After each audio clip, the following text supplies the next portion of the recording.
नमस्कार बंधुरा welcome back to my channel. शुरू करছি একটি ভিডিও। আজকের ভিডিওর টাইটেল থাম্বনেল দেখে বুঝতেই পেরেছো কথা বলতে এসেছি টিনুকে নিয়ে। হ্যাঁ, তো টিনু তো গত দুদিন ধরে কোনো ব্লগ দিচ্ছে না। ইনফ্যাক্ট আজকেও কিন্তু কোনো ব্লগ ও এখনও অবধি দেয়নি যখন আমি ভিডিওটা করছি। ওদের বাড়িতে কিন্তু কালী পুজোর দিন একটা লক্ষ্মী পুজোর আয়োজন করা হয়েছে, তো সেটার কিন্তু এতে আমরা সকলে দেখেছি যে ভীষণভাবে ব্যস্ত আছে। সেটা আমাদেরকে দেখিয়েছিল যে ব্যস্ত ছিল।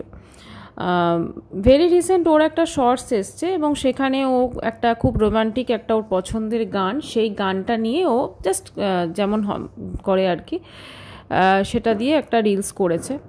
তো রিলস করে অনেক কিছু বোঝাতে চেয়েছে, তো সব কিছু নিয়েই আজকের ভিডিও। টিনু পুজোর প্রায় অনেক দিন আগেই কিন্তু দিল্লি থেকে কলকাতায় আসে ইমার্জেন্সির জন্য। আমাদেরকে সেটাই বলেছিল, কলকাতা মানে ওর বাড়ি হাসানাবাদে আসে। এবারে আসার পর কিন্তু ওদের বাড়িতে দেখো একটা অশান্তি হয়েছে, সেটা কিন্তু বোঝাই যাচ্ছে। যেহেতু ওর বাবা বাড়ি একদমই আসছেন না, তো তিনি কি কালী পুজোতে মানে এই যে লক্ষ্মী পুজোটা হচ্ছে সেটা কি ইনি এসছেন? মনে হয় না তিনি আসবেন, ঠিক আছে, কারণ তাকে ছাড়াই কিন্তু টিনুর মা, তারপরে হচ্ছে ওর দাদা বৌদি সবাই কিন্তু বেশ ভালোই কাটিয়ে নিচ্ছে, ঠিক আছে। এবং বলা যেতে পারে তাদের কিন্তু খুব একটা যে ফারাক পড়ছে সেটা কিন্তু নয়, মোটামুটি তাদের কেটে যাচ্ছে। এদিকে টিনু এই যে রোমান্টিক সং বা এগুলো করছে, এগুলোর পেছনে আসল উদ্দেশ্যটা কি দেখো। টিনু হচ্ছে একটা কন্ট্রোভার্সিয়াল ক্যারেক্টার আমাদের এই ওয়াইটির এই জোনে।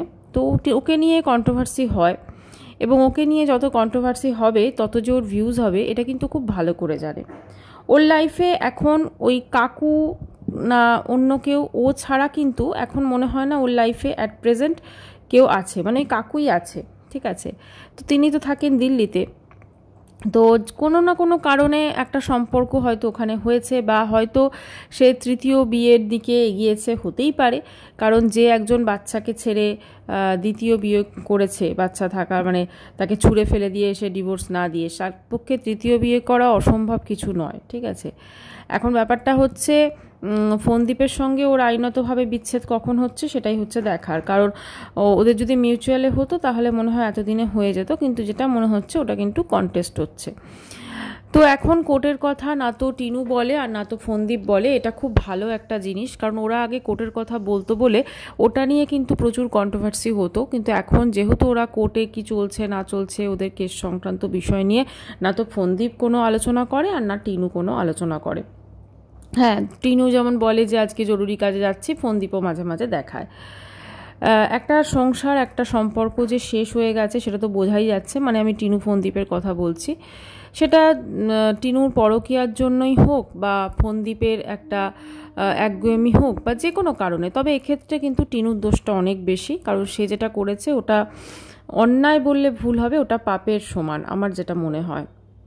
এখন ব্যাপারটা হচ্ছে টিনুর যে নেচার দেখছি, যা খারাপ যে জিনিসগুলো আমরা দেখি সে সব কিছুই কিন্তু ওর মায়ের জন্য হয়েছে। কারণ ওর মায়ের নেচারটাই ঠিক নেই, মায়ের ক্যারেক্টারই ঠিক নেই। সেটা ওর বাবা কিন্তু প্রতি মুহূর্তে তার সোশ্যাল মিডিয়াতে কিন্তু পোস্ট করছে। এখন ওটা কে চালাচ্ছে জানি না, কিন্তু আগে ওর বাবা কিন্তু সোশ্যাল মিডিয়াতে প্রতিদিনই ওর মাকে নিয়ে কিছু পোস্ট করছে। তারপরে এখন হচ্ছে ওনার নতুন সন্তানদের নিয়ে উনি পোস্ট শুরু করে দিয়েছেন। খুবই দুঃখজনক পোস্ট, এবং তিনি খুব কষ্ট পাচ্ছেন, তিনি নিজের জীবন শেষ করে এরকম ধরনের পোস্ট কিন্তু করছেন। মানে তিনি পুরোপুরিভাবে একটা দেখাতে চাইছেন যে তিনি ডিপ্রেশনে চলে গেছেন। একটা কথা বলি, যারা সোশ্যাল মিডিয়াতে এই ধরনের পোস্ট করে থাকেন তারা সবসময় যে খুব খারাপ থাকেন তা কিন্তু কখনোই নয়। মানে একটা অনেক সময় হয় যে একটা অ্যাটেনশন সিকার হয়, যে তাকে অ্যাটেনশন কেউ দিক, হ্যাঁ ওইগুলো দেখে, এটাও কিন্তু প্রত্যেকটা মানুষই আশা করে। তাই ওইভাবে মানুষ কিন্তু অনেক ক্ষেত্রে অ্যাটেনশন আশা করে। আচ্ছা, ওর বাবার মানে একবারও এই পুজোতে উনি আসেননি, অথচ বাবার জামা কাপড় নিয়ে কিন্তু টিনু চলে গেছে বাবার কোয়ার্টারের ওখানে বা যে কোনো, সেটা কিন্তু আমাদেরকে দেখায়নি, ঠিক আছে। তো ব্যাপারটা কি চলছে সেটা বোঝা যাচ্ছে না, তবে কিছু একটা টেনশন কিন্তু কাজ করছে। কিন্তু এই টেনশনের মধ্যেই বাড়িতে একটা দিওয়ালির দিন বা কালী পুজোর দিন একটা লক্ষ্মী পুজোর আয়োজন করা হচ্ছে, যেটা কিন্তু মূলত নন বেঙ্গলিরাই করে থাকেন, ঠিক আছে। তবে বাঙালি পরিবারও কিন্তু অনেকে করে থাকেন। থাকেন এখন, তাও সেই আলোচনাটা মানে ওদের সেই পুজোটা হবে। আর টিনু কিন্তু এখন ওর একটু হাবভাবটা আপনারা যদি দেখেন একটু নন বেঙ্গলিদের মতো হয়ে গেছে, কথায় কথায় হিন্দি ভুলভাল বললেও হিন্দি বলার চেষ্টা করে এবং অনেক কিছুই কিন্তু একটু অন্যদিকে হয়ে গেছে। কারণ ওর ভবিষ্যৎটা মনে হচ্ছে ওই কাকু সামথিং ওনার সাথেই মনে হচ্ছে জুড়ে যাবে। তো সেই জন্য হয়তো বা সে ওই রকমভাবে নিজেকে তৈরি করছে এবং ওখানে দেখবেন দিল্লিতে থেকেও কিছু একটা শিখতে যায়। তো সেইটাও কি শিখতে যাচ্ছে, সেটা কি হিন্দি শিখছে নাকি স্পোকেন ইংলিশ শিখছে নাকি শিখছে সেটা ভগবান জানে। যদিও 1 মাস প্রায় হতে চললো এখানে চলে এসেছে, এখন দিল্লি যাবে কি না সেটাও কিন্তু কোনো গ্যারান্টি নেই। কারণ ওর কথার সঙ্গে কাজের কিন্তু কোনো রকম বলা যেতে পারে মিল খুঁজে পাওয়া যায় না। ও হয়তো অনেক কিছু দেখাবার চেষ্টা করে, অনেক কিছু মানুষকে বোঝাবার চেষ্টা করে, কিন্তু সবটাই অন্যরকম হয়ে যায়। মানে বাড়িতে টেনশন চলছে, বাড়িতে এত কিছু চলছে যার জন্য বাড়িতে চলে আসতে পেরেছে বাড়ির ইমার্জেন্সির জন্য, অথচ দেখুন সেইখানেই আমরা যেরকমভাবে ওদের মানে দেখছি খাওয়া দাওয়া থেকে শুরু করে ঘোরাফেরা থেকে শুরু করে আবার পুজোর অ্যারেঞ্জমেন্ট করা, মানে সেখানে আবার ডেকোরেশন করছে পুজোর রুমটাকে, যদিও অতীব জঘন্য লাগছে বলা উচিত না, কিন্তু ওটা যদি কোনো একটা কালার দিত তাহলে বোধহয় বেটার হতো। আর আমার যেটা মনে হয় ওদের বাড়িগুলো এখনও প্লাস্টার কেন হয়নি সেটাই বুঝতে পারছি না। কারণ ওর বাবা তো মানে একজন যদি পুলিশে চাকরি করে, গভর্নমেন্ট সার্ভিস করে, ওর দাদাও তো টোটো চালায়, খুব একটা তো খারাপ ইনকাম করে না, প্লাস টিনু তো এত টাকা ওড়ায় অন্যদিকে, এত শপিং করে ওরা। তো সেই শপিং করা একটু কমিয়ে যদি একটু প্লাস্টার করে নিত, অ্যাটলিস্ট রং পরে করলেও হতো, তাহলে কিন্তু মনে হয় না যে ওদের ওই ঠাকুরঘরটার কোনো ডেকোরেশনের প্রয়োজন পড়তো। যাই হোক, ওটা সেটা যা বুঝেছে করেছে। তবে মাঝে মাঝেই দেখবেন ও ব্লগ থেকে গায়েব হয়ে যাচ্ছে। তাহলে কি টিনুর এই লক্ষ্মী পুজোতে স্পেশাল গেস্ট হিসেবে কি দিল্লি থেকে কাকু এসেছে নাকি? আসতেই পারে, কারণ কাকুর সঙ্গে এতই যখন সখ্যতা, এত কিছু, কাকুর সঙ্গে সঙ্গে সব জায়গায় ঘুরেছে, পাশাপাশি বসে বিরিয়ানি খেয়েছে। তবে এখন কি একটা জিনিস আপনারা লক্ষ্য করেছেন, ফোকলুকে কিন্তু একদম দেখা যায় না। ফোকলু যেন হঠাৎ করে কোথাও উদাও হয়ে গেছে, নাকি ফোকলুর সঙ্গে টিনুর আবার সম্পর্ক জুড়ে গেছে, নাকি ফোকলুর সঙ্গে সম্পর্ক এই কারণে জোড়ে নিত যে চলো তুমি কিন্তু আর সোশ্যাল মিডিয়ায় আসবে না, তুমি কোনো রকম আর কথা বলবে না বা তুমি মুখ দেখাবে না, এটাও হতে পারে। হয়তো ফোকলু দিল্লিতে কোনো কাজ নিয়ে চলে গেছে এবং সেখানে ফোকলু এবং টিনু মিলে একটা নতুন সংসার বসানোর একটা প্ল্যান করছে, এটাও হতে পারে। সব কিছুই হতে পারে। টিনুর জন্য কোনো কিছুই অসম্ভব কিছু নয়, কারণ ও কিন্তু বিশাল অসম্ভব কাজ করেছে, নিজের সন্তানকে ছেড়ে চলে এসে মানে একটা দ্বিতীয় বিয়ে করেছে প্রথম স্বামীকে ডিভোর্স না দিয়ে। ও কিন্তু অনেক কিছুই করতে পারে। তো এখন ব্যাপারটা হচ্ছে ওর জীবনে কি চলছে সেটা অবশ্য করেই ও জানে, কিন্তু মাঝে মাঝেই দেখবেন ও ব্লগ থেকে গায়েব হয়ে যাচ্ছে, এবং যখন ও ব্লগ থেকে গায়েব হয়ে যাচ্ছে ও কিন্তু 2 দিন মানে গ্যাপ যাচ্ছে, কখনো কখনো 3 দিন। এবং আজ দেখলাম ওরও যে শর্টসটা দিয়েছে সেই শর্টসটাতে কিন্তু একজন কমেন্টস করেছেন মানে খুব ভালোবাসার মানুষ বোধহয় ওর, কিরে ব্লগ কবে দেবি? তখনও বলেছে এই তো কালকে দেবো, মানে কালকে বলেছিল আজকে দেবে, কিন্তু এখনও অবধি ওর কোনো ব্লগ আসেনি। আর মনে হয় না ওর ব্লগ আর আসবে এখন। ঠিক আছে, হতে পারে বাড়িতে স্পেশাল গেস্ট এসছে তাই জন্য স্পেশালভাবে ও একটু ব্যস্ত, আর সেই জন্যই হয়তো ও ব্লগ দিতে পারছে না, এটাও হতে পারে। কিন্তু প্রশ্নটা আমার অন্য জায়গায়। ও যেটা বলেছিল যে বাড়িতে ওদের নাকি বিশাল টেনশন চলছে, বিশাল কিছু চলছে, তাহলে বাড়িতে যদি একটা টেনশন চলে তাহলে ও যেভাবে রিলসগুলো করছে সেগুলো তো মানে রিলস বা ধরুন যখন এক্সপ্রেশন দিয়ে করছে নিশ্চয়ই সেটা অতটা টেনশন কি বাড়িতে চলছে, সেটাও একটা অবশ্যই ভাবার বিষয়। নাকি এই পুরোটা জিনিসই যেটা বাবা মায়ের যে জিনিসটা দেখাবার চেষ্টা হচ্ছে এটাও একটা নতুন করে কন্ট্রোভার্সি ক্রিয়েট করার জন্য হতেই পারে। কারণ একটা জিনিস আমি লক্ষ্য করলাম, ওর বাবা যে পোস্টগুলো দিচ্ছে অনেক ক্ষেত্রে এমন কিছু পোস্ট উনি দিচ্ছেন যেগুলো ওনার ওই বয়সে কিন্তু চট করে কেউ দিতে পারে না। ঠিক আছে, তো অনেকেই বলছিলেন যে ওর ওই পোস্টগুলো কিন্তু ওনার ছেলের বউ ওনার ফেসবুক এটা মানে হ্যান্ডেল করছে। মনে হয় না ওনার ছেলের বউ করছে, ওটা টিনুই হয়তো করছে বা ওর মাই হয়তো করছে, কারণ টিনুর মা কিন্তু অলরেডি ভক্তি ব্লগটা কিন্তু টিনুর মাই সামলাচ্ছে। ঠিক আছে, 5 মিনিট 7 মিনিটের ভিডিও দিয়ে ফুল গাছ আকাশ এসব দেখিয়ে মেয়ের রুটি করা দেখিয়ে মোটামুটি সামলে নিচ্ছে ওই ব্লগ চ্যানেলটা বলা যেতে পারে। তো কোথাও না কোথাও টিনু এবং ওর ফ্যামিলি এখন একটা নতুন করে কন্ট্রোভার্সি চাইছে এবং সেটার জন্য কিন্তু বিভিন্নভাবে বিভিন্ন সুযোগ দিয়ে যাচ্ছে, ঠিক আছে। কারণ ওর কাছে কিন্তু কন্টেন্ট হিসেবে এখন সেরকম কিছু নেই, মানে ও যদি ব্লগিংও করে, ব্লগিং করতে হলেও তোকে মিনিমাম কিছু কাজকর্ম কিছু তো দেখাতে হবে, কিন্তু টিনু তো কোনো কাজকর্মই করে না। সবাই কাজকর্ম করছে আর ও ফোনটা নিয়ে বড় বড় কথা বলছে, বিশাল ও বাহাদুর সেটা করে তারপরে শ্যুট করছে, ঠিক আছে।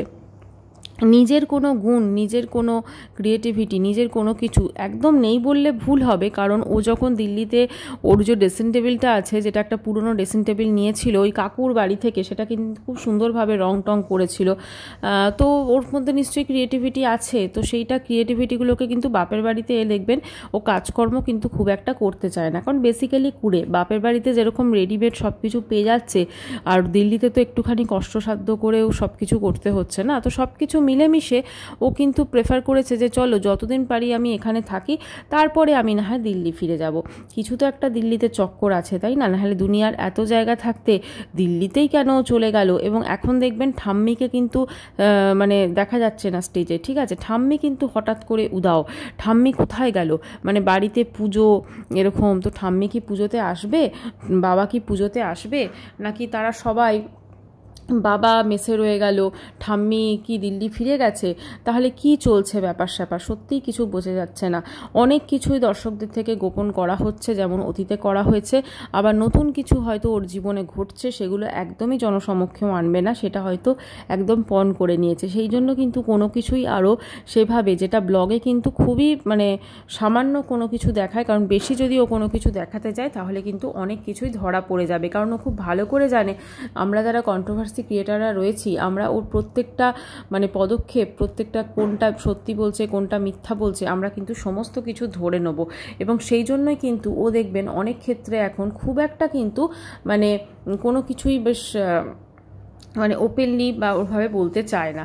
যাই হোক, শপিং প্রচুর করেছে, মানে আপনার দুর্গাপুজোর শপিং সমস্ত কিছু পড়েছে কি পড়েনি, আবার কালী পুজোর শপিং করেছে। কালী পুজোতে একটা শাড়ি কেনারও কথা ছিল, মানে বোঝাই যাচ্ছে যে এবার কালী পুজো দেওয়ালি আর এই কালী পুজো দেওয়ালিতে যে মানে লক্ষ্মী পুজোটা ওর কাছে কিন্তু ভীষণ একটা ইম্পর্টেন্ট জিনিস। মানে এবারের জন্য প্রচুর ও প্ল্যান করেছে, প্রচুর কিছু করেছে। তার মানে আমরা ধরেই নিতে পারি যে এবার দেওয়ালিটা ও খুব একজন স্পেশাল মানুষের সঙ্গে কাটাচ্ছে বা কাটাবে, তার হয়তো প্রস্তুতির জন্য ও ব্লগ দিতে পারছে না, এটাও হতে পারে। তো সব কিছু মিলেমিশে ওর লাইফে কি ঘটছে সেটা অবশ্যই ও জানে, এবং অনেক কিছু হিন্টস কিন্তু ও দিচ্ছে। আবার ইনস্টাগ্রামে যখনই দেখবেন কোনো রিলস ভিডিও দিচ্ছে, খালি চোখ মারাটাই হচ্ছে ওর সবথেকে বড় কি বাহাদুরি বলুন তো, ভীষণ চোখটা মারতে পারে, ঠিক আছে। মানে আমরা তো সকলে জানি এরকম চোখ মারা কাকে বলে, তো সেটা বলছি না।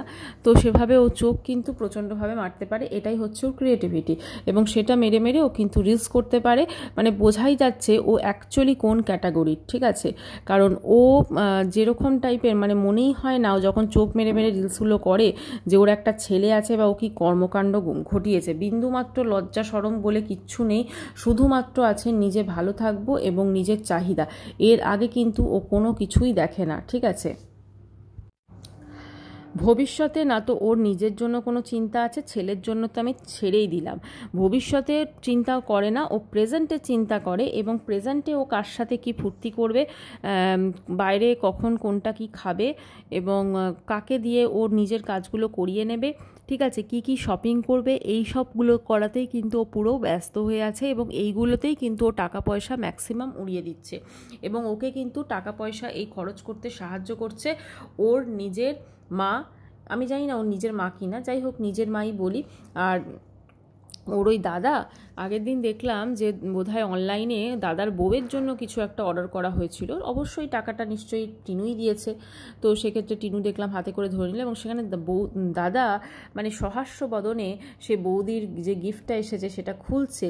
এবং একবারও আমি ভাবছি না যে মানুষের একটা চক্ষু লজ্জা বলে তো কিছু জিনিস থাকে, যে আমিও তো টোটো চালাই, মানে দাদার কথা বলছি, যে দাদা তো টোটো চালায়, তাহলে আমি নিজে কিনে দেবো, আমি কেন আমার এই বোনটার উপর ডিপেন্ড করব যে তার সংসার ছেড়ে চলে চলে এসছে, যার জীবনে যার ভবিষ্যৎ পড়ে আছে, কিন্তু না, এই সব কিছুই কিন্তু বাড়ির ছোট থেকে ছোট জিনিস এবং বড় থেকে বড় জিনিস সব কিছু খরচ খরচা কে করবে না, এই চলতা ফিরতা এটিএম মেশিন টিনু, এছাড়া আর কিন্তু করার কোনো লোকই নেই। সত্যি মাঝে মাঝে টিনুর জন্য করুণা হয়, ও নিজের জীবনটাকে কিভাবে এই সব মানুষগুলোর জন্য বিকিয়ে দিচ্ছে। যাই হোক, ওর জীবনে যদি কেউ এসে থাকে তাহলে খুব একটা খারাপ কিছু নয়, সে যদি সব কিছু জেনে শুনে ওকে যদি গ্রহণ করে তাহলে আমার মনে হয় না এটাতে কোনো অসুবিধা আছে। হ্যাঁ, অবশ্যই তার জন্য ওকে ফোনদ্বীপের থেকে আইনতভাবে বিচ্ছেদ নিতে হবে, তারপরেই কিন্তু সে নতুন জীবনে পা দিতে পারবে, এটাই হচ্ছে মেন কথা। এখন যেটা বলার যে ওর ছেলের ওর লাইফে কতটা মানে অংশ জুড়ে আছে, সত্যি কথা বলতে ছেলের কথা, ছেলের ছবি হয়তো টাঙিয়ে রেখেছে, হয়তো মনটাও খারাপ হয়, কিন্তু ছেলেকে নিজের কাছে এনে রাখার কোনো চেষ্টা ওর মধ্যে নেই। হয়তো ও নিজে এটাও জানে যে আমি ছেলেকে যেটা ফোনদ্বীপ ওরা দিতে পারছে সেটা হয়তো আমি দিতে পারবো না, সেই জন্য হয়তো আমার যাযাবরের জীবন বা আমি আবার নতুন করে সংসার শুরু করব, বা আমি হয়তো ফকলুর সঙ্গেই আবার সংসার করব, সব কিছু মিলেমিশে ও কিন্তু জানে যে ওর ছেলেকেও একটা সুন্দর ভবিষ্যৎ কোনোদিনই যেতে দিতে পারবে না। আর তাই জন্য মনের মধ্যে এক কোণে হয়তো কিছু ভালোবাসা আছে, কিন্তু বেশিরভাগটাই হচ্ছে ফেক সেটা। যাই হোক বন্ধুরা, সবাই ভালো থাকুক এটাই আশা করব। আজকের ভিডিওটি এখানে শেষ করছি। চ্যানেলটি ভালো লাগলে অবশ্যই করে সাবস্ক্রাইব করার অনুরোধ রইল। বাই, সবাই খুব ভালো থাকবেন।